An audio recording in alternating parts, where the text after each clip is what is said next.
우리들이 푹푹 찌는 삼복더위나 아니면 한파가 몰아치는 한겨울이나 우리 몸의 이 체온은 큰 변화 없이 항상 정상 범위를 유지하죠. 우리 체온의 정상 범위, 그것은 36도에서 37.5도씨 사이를 말하는 겁니다. 그러니까 우리가 알고 있는 보통 36.5도는 평균적인 체온을 말하는 것이지 모든 사람들이 똑같이 다 동일하게 36.5도는 아닙니다. 나이, 성별, 또 여러 가지 환경에 따라 체온이 달라지는데, 그런데 그렇다고 해도 건강한 상태라면, 정상적인 몸의 상태라면 36에서 37.5도를 유지하게 되어 있죠. 그 이유는 우리 몸의 자율신경계가 알아서 그 체온을 조절하기 때문에 그렇습니다. 이 온도, 이 정상 온도가 있을 때 우리 몸이 가장 적정하고 건강함을 나타내는 아주 중요한 기준이에요. 그래서 가장 쉽게 우리 몸의 상태를 알아볼 수 있는 게 체온이죠. 체온. 우리 영적인 우리 체온도 마찬가지 아닐까요? 오늘 과연 나의 영혼이 과연 건강한가, 정상적인가, 균형을 잡고 있는가 하는 것들을 알 수 있는 것, 영적 체온을 재보면 됩니다. 영적 체온이 뭘까요? 그게 기쁨입니다. 과연 나는 얼마나 기쁨인가, 얼마나 나는 즐거운가. 우리는 사실 하나님께서 우리를 지으셨을 때 지음받아서 제일 먼저 우리들이 하나님께서 있게 하신 곳이 에덴 동산. 이 에덴 동산이라는 말이 뭘까요? 기쁨의 동산이에요. 기쁘게 살라고 하는 것이 하나님께서 우리에게 주신 복이었거든요. 그러니까 항상 우리 삶에 기쁨이 있는가, 즐거움이 있는가, 이것이 오늘 내 영혼의 상태를 측정하는 기준이 된다는 거예요. 거룩한 기쁨으로 과연 오늘 우리의 영혼은 유지되고 있는가? 그러면 면역력도 있고요, 건강해서, 그래서 어떤 환경이나 어떤 고난도 이길 수 있는 힘이 바로 거기에 있는 거죠. 오늘 여러분 어떻습니까? 여러분의 삶 속에 과연 이 기쁨과 즐거움이 있는지, 여러분의 영적 체온은 어떤지. 그래서 오늘 시편이 우리를 그 기쁨과 감사의 자리로 우리를 초대합니다. 자, 1절 보세요. 1절. 온 땅이여 여호와께 즐거운 찬송을 부를지어다. 시작이 온 땅이여 이렇게 하나. 온 땅이여. 이게 히브리어로는요 콜 하레츠라는 말이에요.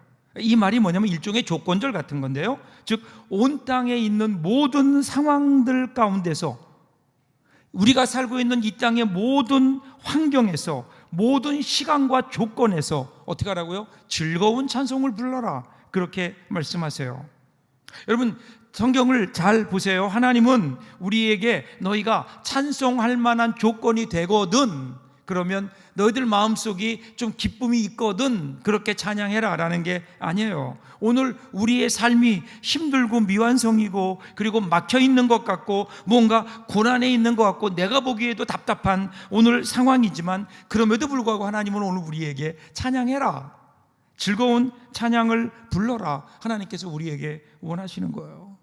그런데 그 찬양도요 그냥 찬송이 아니라 즐거운 찬송. 여기 즐거운 찬송이라는 이 노래의 이 말의 뜻을 보면요, 단순히 그냥 노래를 부르는 차원이 아니라 소리를 질러서 귀가 멍멍하게 하다, 놀라거나 기뻐서 소리를 지르다 라는 뜻인 거예요. 그리고 이것은 명령형으로 되어 있어요. 명령형으로 그렇게 해야 된다. 너희들이 기쁨으로 즐거운 찬송을 너희들이 불러야 된다, 어떤 상황에서든 간에. 그리고 이 명령이, 이 하나님 말씀이 명령형으로 되어 있죠. 해도 되고 안 해도 되는 게 아니에요. 하나님께서 이렇게 해라라고 명령하시는 겁니다. 자, 근데 이런 명령을 들으면서 오늘 우리에게 문제는 뭐냐면요, 이 명령이 우리에게 비현실적으로 들린다는 겁니다. 여러분 어떠세요? 여러분은 여러분의 나날 속에서 날마다 모든 환경 속에서 즐거운 찬양을 부르고 있는가? 사실 돌아보면요, 우리가 하나님을 찬양하기에 적절한 날들이 있죠.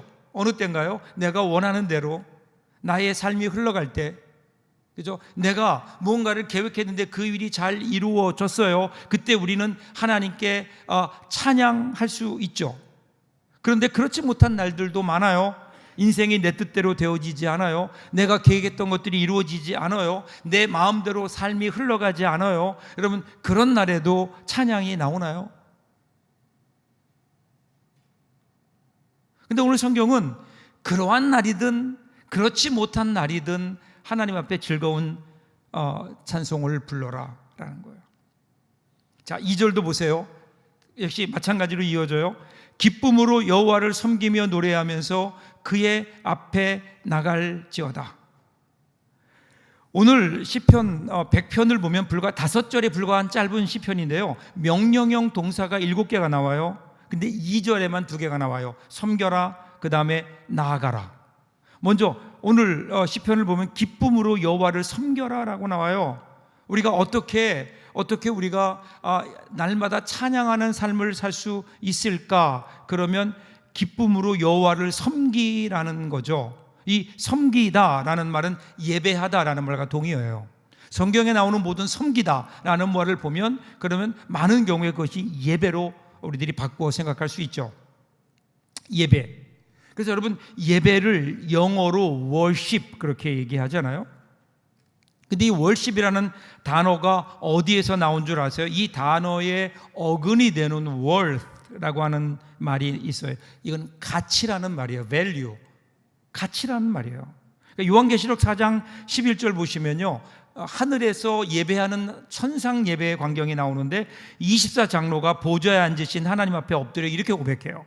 우리 주 하나님이여, 영광과 존귀와 권능을 받으시는 것이 합당하오니 주께서 만물을 지으신지라 만물이 주의 뜻대로 있었고 또 지으심을 받았나이다 하더라. 예배가 뭐라고요? 여기 보니까 합당하오니 이 말이에요. 이 말이 뭐예요? worth라는 말이에요. 가치가 있다라는 거예요. 하나님께서 우리의 영광과 존귀를 그리고 권능을 받으시기에 합당하다라는 말은 하나님은 그만한 가치가 있으십니다라는 거죠. 자격이 있으십니다. 그런 거예요. 그 이유가 뭐냐면 하나님 만물의 창조자요 통치자이시기 때문에. 그러니까 지금 사도 요한은요, 이 창조의 엄청난 신비를 묵상하며 그 창조주 되신 하나님 앞에 엎드려 있는 거예요. 지금 내 앞에 계신 분이 온 우주를 창조하신 그분 앞에 엎드려 있는 거죠. 이게 예배예요. 이게 예배예요. 여러분, 그래서 예배는 이 하나님의 임재를 경험하는, 그래서 우리 삶 속에 하나님이 주신 기쁨이 넘쳐나는 기쁨의 자리이기에 하나님께서는 너희가 즐거이 기쁨으로 찬양하며 살아라, 그러면서 너희들이 가장 먼저 해야 될 일이 뭐냐? 예배의 자리라는 거예요. 예배에 오라는 거예요. 한 기독교 심리학자가 예배자의 행복을 이렇게 표현했어요. 어린아이가 엄마의 품에 안겨 젖을 물고 행복해하는 것이다, 이렇게 얘기했어요.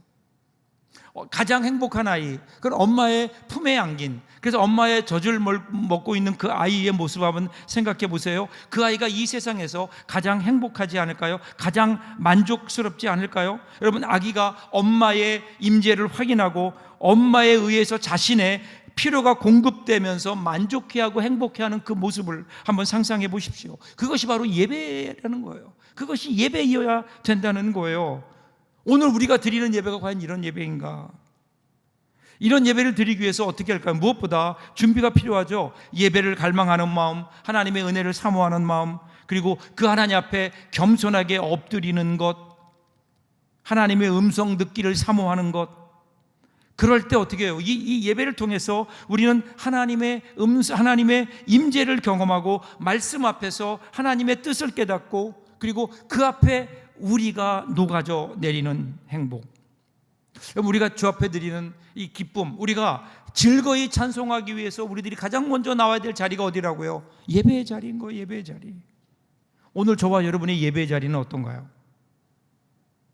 그리고 시인은요, 계속해서 기쁜 노래를 부르면서 하나님 앞으로 나아가라 이렇게 얘기해요. 이 말을 직역하면 그분의 얼굴을 향해 나아가라. 얼굴이란 하나님의 임재예요. 임재를 향해 나아가라라는 거죠.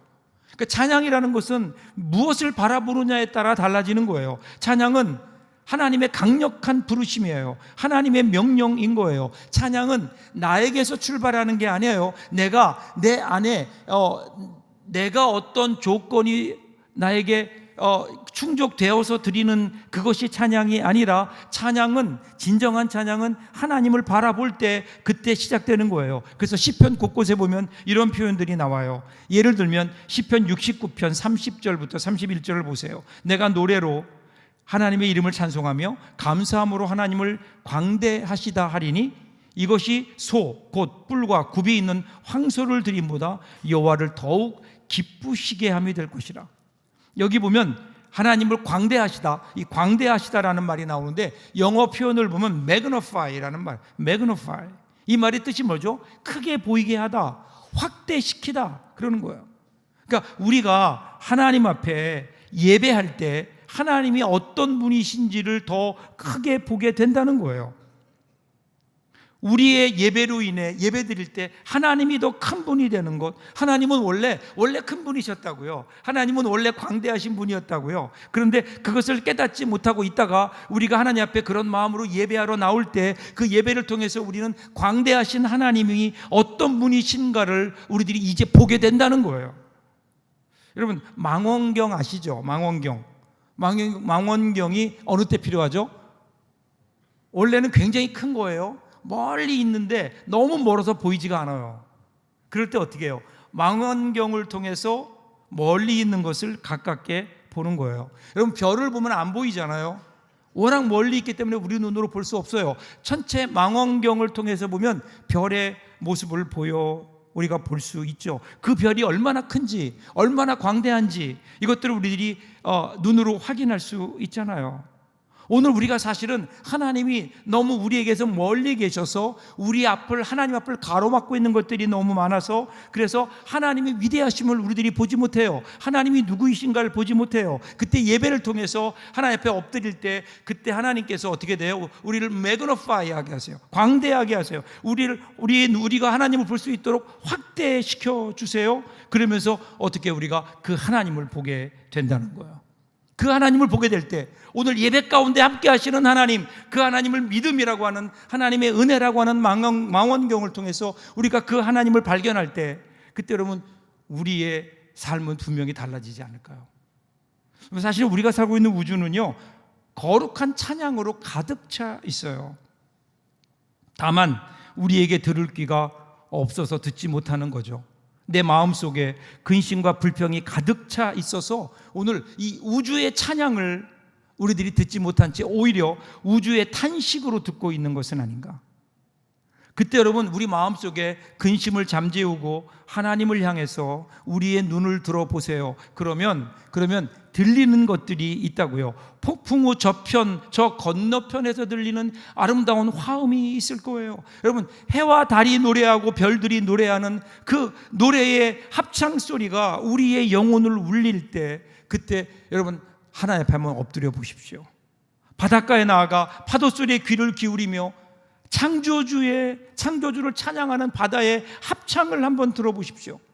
폭풍과 내성 번개가 우박과 함께 이 땅을 흔드는 밤에 창문을 열고 온 우주를 주관하시고 만드신 그 하나님의 위대하신 교향곡을 한번 여러분 들어보십시오.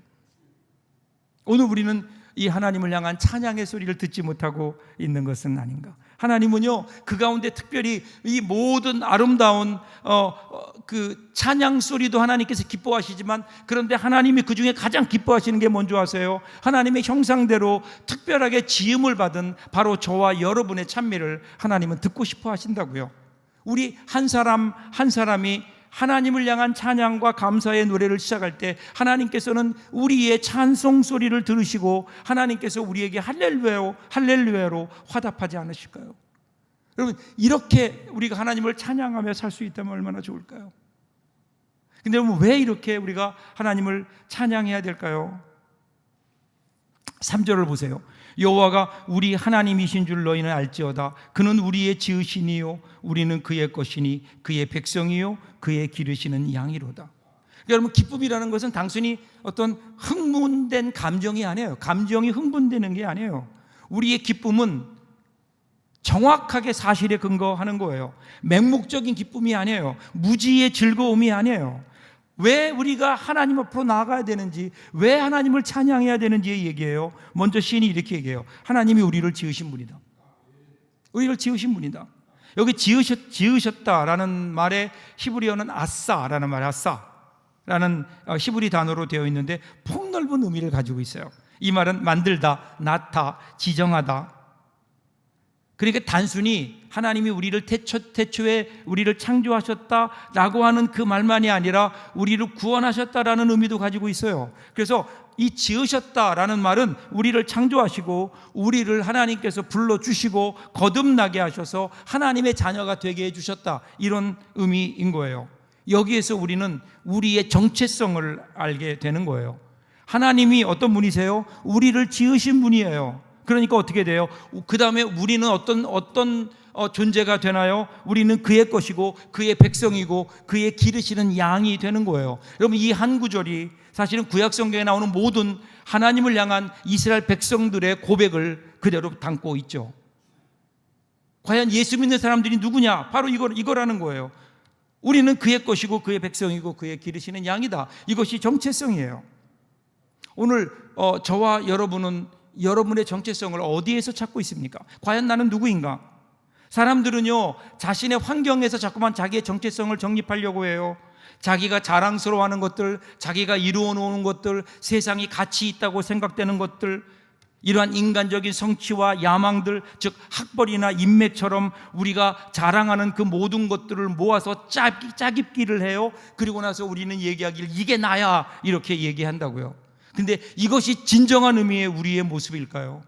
진짜 우리의 모습은 어디에 있을까요? 참된 정체성은요, 그것은 우리가 바라보는 이 세상 속에 우리의 정체성이 있지 않아요. 우리의 정체성은 나를 지으신 분, 나를 구원하셔서 하나님의 자녀로 만드신 그분, 그 하나님을 만날 때 그때 나의 참모습, 나의 진짜 모습, 나의 진짜 정체성이 드러나게 되는 거예요. 이것이 드러날 때 이렇게 고백해요. 시편 8편 4절 5절을 보세요. 사람이 무엇이기에 주께서 그를 생각하시며 인자가 무엇이기에 주께서 그를 돌보시나이까. 그를 하나님보다 조금 못하게 하시고 영화와 존귀로 관을 씌우셨나이다. 하나님께서 이런 우리들에게 영화와 존귀와 왕관을 씌우시고 특별한 사랑을 가지고 우리를 대하고 계시다는 거예요. 왜 그럴까요? 인간은 하나님이 지으신 만물을 다스리고 지켜야 될 청지기이기 때문에 그래요. 그래서 우리는 이러한 하나님의 명령 앞에, 하나님은 그러기에 우리는 창조자요 섭리자이신 하나님을 아버지라고 부를 수 있는 특권을 가지고 있다고요. 그래서 하나님이 우리를 그렇게 만드셨어요. 이 기가 막힌 일들, 우리가 하나님 앞에 감당해야 되는 일들, 그래서 하나님은 우리를 하나님보다는 조금 못하게 하시고 영광과 존귀로 관을 씌우셨다. 그러니까 어떻게 하라는 거예요? 그러니까 4절 보세요. 감사함으로 그 문에 들어가며 찬송함으로 그의 궁정에 들어가서 그에게 감사하며 그의 이름을 송축할지어다. 하나님의 집, 성전을 그 문, 그 궁정이라고 표현하고 있어요. 그러니까 우리가 하나님의 예배하기 위해 앞에 나아갈 때 마지못해 어떤 예배에 참여하는 게 아니에요. 이 하나님의 은혜에 대한 분명한 감사가 있어야 되는 거예요. 이 감사함으로 그 문에 들어가며 나를 구원하시고 나를 하나님의 것으로 삼아주시고 하나님의 백성으로 삼아주시고 그리고 나에게 하나님의 그 귀한 은혜를 주셨던 은혜를 기억하며 그의 문에 들어가라. 여러분, 감사라는 것은요, 하나님이 허락하신 것들에 대한 동의예요. 하나님이 나에게 이 많은 것을 주셨습니다. 이것에 대한 그 표현이 감사가 아닐까요? 여러분, 그게 좋든 나쁘든 내가 생각하는 대로 되었든 안 되었든 상관없이 지금 하나님이 나를 그런 사람으로 보고 계시다. 지금 내가 당하고 있는 환경과는 상관없이 그럼에도 불구하고 여전히 하나님은 우리를 하나님의 자녀로, 하나님의 형상을 가진 하나님의 자녀로 우리를 대하고 계시고 우리를 바라보고 계시다. 이것이 여러분 오늘 하나님 앞에 감사할 수 있는 감사의 근거가 아닐까요? 지금 주어진 환경에 대한 그 만족이 아니에요. 내 마음에 들고 내 마음에 안 들고가 아니에요.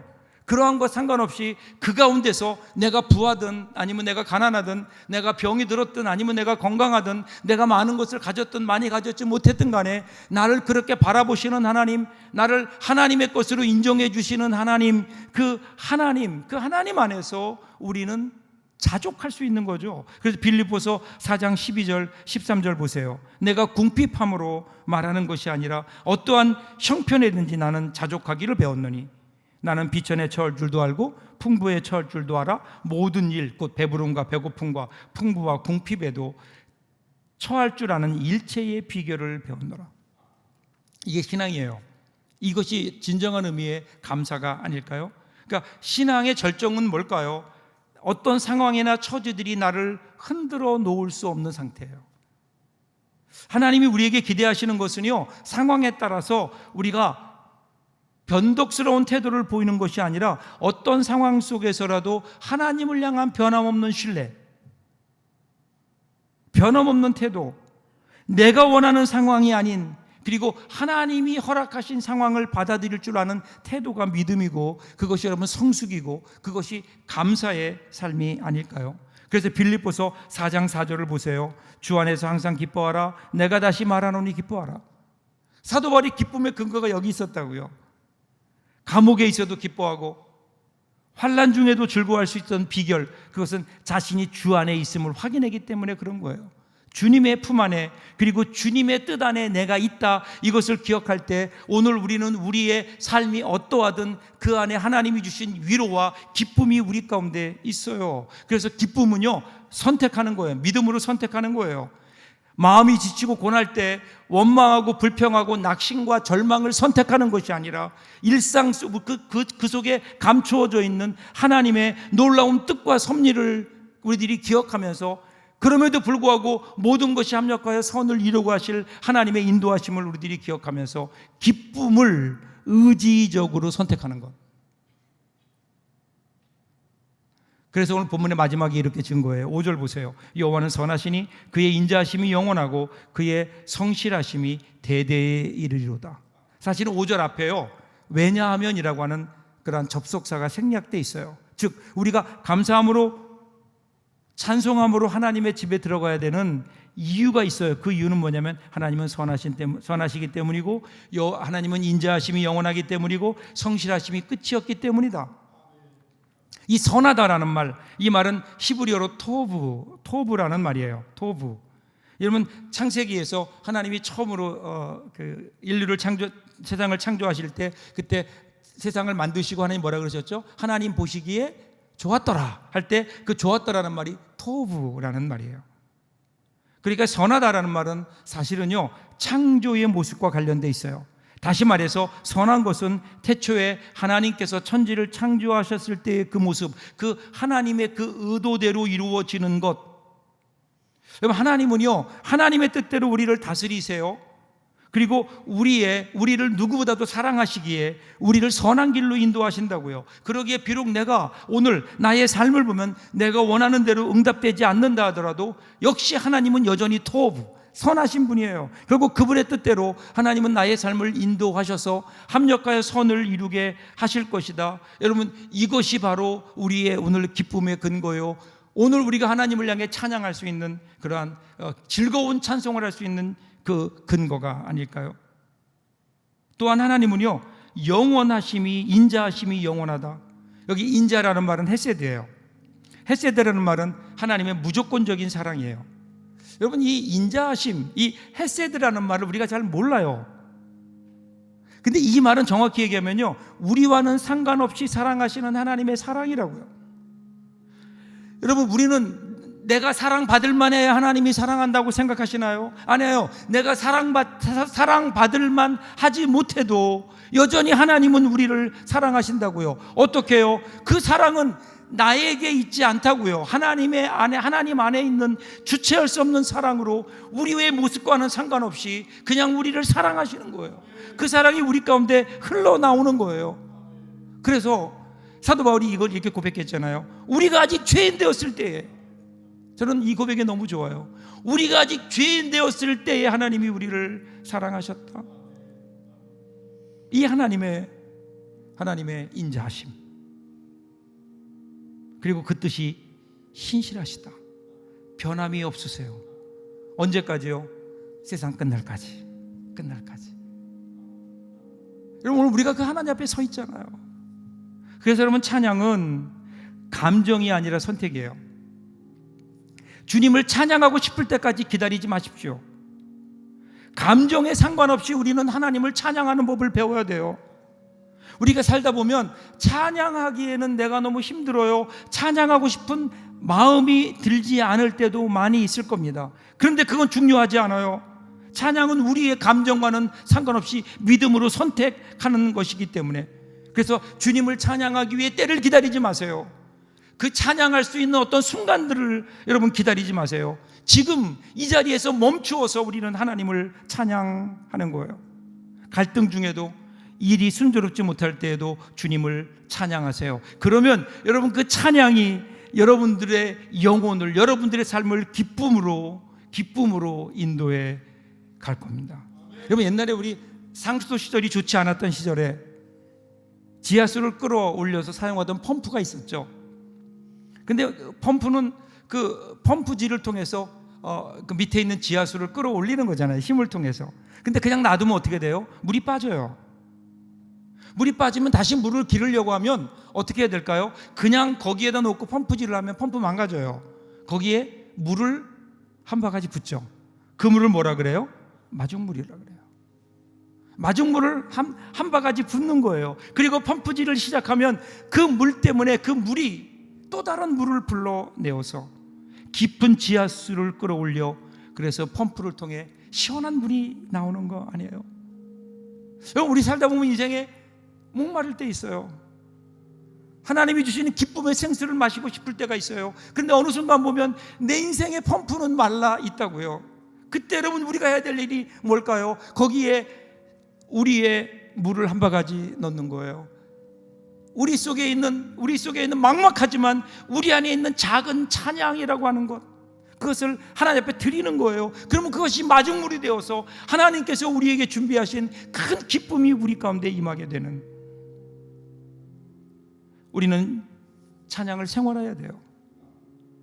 우리 삶의 한복판에서 찬양하는 법을 배울 수 있다면, 작은 찬양이지만, 힘들고 어렵지만 처음에는 목이만한 소리로 하나님을 찬양합니다, 하나님을 사랑합니다 찬양하지만, 그렇게 우리 속에서 작은 찬양이 시작될 때 그 찬양을 들으신 하나님께서 우리 가운데 더 큰 찬양으로 우리를 덮으셔서 우리의 삶을 정말 하나님이 기뻐하시는 삶으로 인도해 가시지 않을까요?